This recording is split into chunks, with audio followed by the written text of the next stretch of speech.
Well, I have good news to report. Like you guys just mentioned, thankfully that bridge is now back open. I mean, you can tell that this is a very well-traveled area, but looking back to earlier this morning, this was all shut down because police say around midnight they went to an incredibly complex crash here at this bridge. This is the bridge between Suffield and Infield, that major cut through all the way to I-91. When first responders arrived, they say they found the semi-truck, the pavement, and the van all on fire. They tell us when the truck crashed, it spilled diesel all over the highway, leaking into the storm drains and covering the road. Police say the semi-truck driver was able to get out on his own with minor injuries, but the van driver had to be rescued from the burning van, and that man has severe injuries.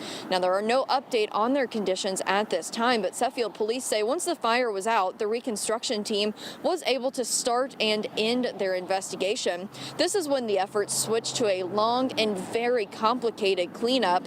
DEEP was also on scene, and they spent hours getting the diesel out of the storm drains and performing tests to ensure there was no longer an environmental threat to this area. They say it did not go into the river, which is, of course, a good thing.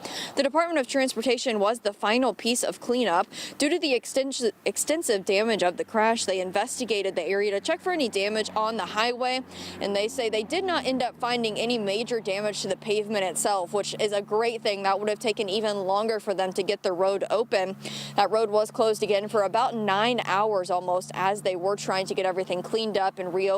Again, it looks like nothing ever happened here. At this point, the traffic is moving smoothly between the two towns. The cause of the accident has not been released at this time, nor have the names of either of those drivers. But any updates, of course, we will get out to you. Live in Suffield, Brooke Griffin, Fox 61, Connecticut's news station.